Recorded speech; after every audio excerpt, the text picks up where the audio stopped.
ಅವರು ಅಷ್ಟು ಗೌರವ ತೋರ್ತಿದ್ದಾರೆ ಅಂದಾಗ ಆ ಜಾಗದಲ್ಲಿ ಒಂದ್ ಸೆಕೆಂಡ್ ಇರ್ಬೇಕು ಅಂತ ಅನ್ಸಲ್ಲ.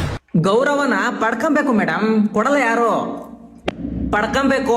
ಮೊಸಳೆ ಕಣ್ಣೀರು ಯಾಮಾರ್ಬೇಡಿ, ಯಾರು ಯಾಮಾರ್ಬೇಡಿ. ಅಲ್ಲ, ಈ 50 ದಿನದಲ್ಲಿ ಎಷ್ಟು ಸಲ ಜಗಳ ಆಡಿರ್ಬೇಡ, ಅವಾಗ ಕಣ್ಣೀರ್ ಹಾಕ್ಬೇಕಾಗಿತ್ತು. ಯಾಕೆ ಅವಾಗ ಅನಿಸ್ಲಿಲ್ವಾ ನನ್ನ ಹತ್ರ ವರ್ಕೌಟ್ ಆಗುತ್ತೆ ಅಂತ? ಇವಾಗ ಅನಿಸ್ಬಿಡ್ತಾ ಇವನ್ನ ಹಿಂಗೆ ಆಪೋಸ್ ಮಾಡ್ತಾ ಹೋಗ್ತಿದ್ರೆ ನಾನು ಮನೆಯಿಂದ ಆಚೆ ಹೋಗ್ಬಿಡ್ತೀನಿ, ಇವಾಗ್ಲಾದ್ರೂ ಅಳನ ಹತ್ಬಿಟ್ರೆ ಎಲ್ಲ ಕರಗಿ ನೀರಾಗಿ ನನ್ನನ್ನ ಸೇವ್ ಮಾಡ್ತಾರೆ, ಸುದೀಪ್ ಸರ್ ಇನ್ನೊಂದು ಕಿಚ್ಚನೆ ಚಪ್ಪಾಳೆ ಕೊಡ್ತಾರೆ ಅಂತ ಅನ್ಸ್ತಾ? ಇವಾಗ ಬದುಕ್ತಾ ಇರೋದೇ ನಾವು ಮರ್ಯಾದೆಗೋಸ್ಕರ. ಬೇರೆಯವರೆಲ್ಲ ಏನ್ 3 ಬಿಟ್ಟು ಬದುಕ್ತಾವ್ರೆ, ನೀವು ಮರ್ಯಾದೆ ಕೊಡಿ. Give respect and take respect. No ಭೇದ ಭಾವ, ಎಲ್ಲರಿಗೂ ಒಂದೇ ಭೇದ ಭಾವ. ಅಂಡರ್ಸ್ಟ್ಯಾಂಡ್?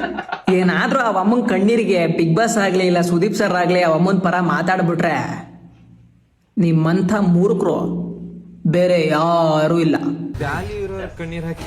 ಓಹೋ, ಇವನ್ ಬೇರೆ ಬಂದ್ಬಿಟ್ಟ ಧನುಷಣ್ಣ, ವ್ಯಾಲ್ಯೂ ಇರೋರಿಗೆಲ್ಲ ಅಳ್ಬೇಡಿ ಅಂತ. ಸುದೀಪ್ ಸರ್ ಯಾವ್ದೊಂದು ಫಂಕ್ಷನ್ ಹೇಳಿದ್ರು, ಸುಮ್ಮನೆ ಯಾರಿಗೂ ಕಣ್ಣೀರ್ ಹಾಕ್ಬೇಡಿ ಅಂತ. ಅದನ್ನೇ ತಗೊಂಡ್ಬಂದ್ಬಿಟ್ಟು ಕಟ್ಟು ಪೇಸ್ಟ್ ಮಾಡಿ ಒಂಚೂರು ಮಸಾಲ ಹಾಕ್ಬಿಟ್ಟು ವ್ಯಾಲ್ಯೂ ಇರೋರಿಗೆ ಅಳ್ಬೇಡಿ ಅಂತ ಅಂದ ಧನುಷಣ್ಣ. ಯಾಕೆ ಇಷ್ಟ ದಿನ ಗಿಲ್ಲಿ ಅಂತ ಹೋಗ್ತಿದ್ದ, ನೆನ್ನೆ ಅವ್ನ ಬೆನ್ಮೇಲೆಲ್ಲ ಜಿಗ್ದ. ಅವಾಗ ಗೊತ್ತಾಗ್ಲಿಲ್ಲ ಅವ್ನಿಗೆ ವ್ಯಾಲ್ಯೂ ಇಲ್ಲ ಅಂತ. ಥೂ, ವ್ಯಾಲ್ಯೂ ಇಲ್ದೇ ಇರೋರು ಬೆನ್ಮೇಲೆಲ್ಲ ಹತ್ತತಿಯಲ್ಲ ಗುರು ನೀನು. ಮತ್ತೆ ಹೇಳ್ತಾ ಇದ್ದೀನಿ, ಆ ಅಮ್ಮನ್ ಕಣ್ಣೀರಿಗೆ ಕರಗ್ಬಿಟ್ಟು ಆ ಅಮ್ಮನ್ ಪರ ಯಾರಾದ್ರೂ ನಿಂತ್ಕೊಂಬೇಕಲ್ಲ, ಅಷ್ಟೇ. ಆಮೇಲೆ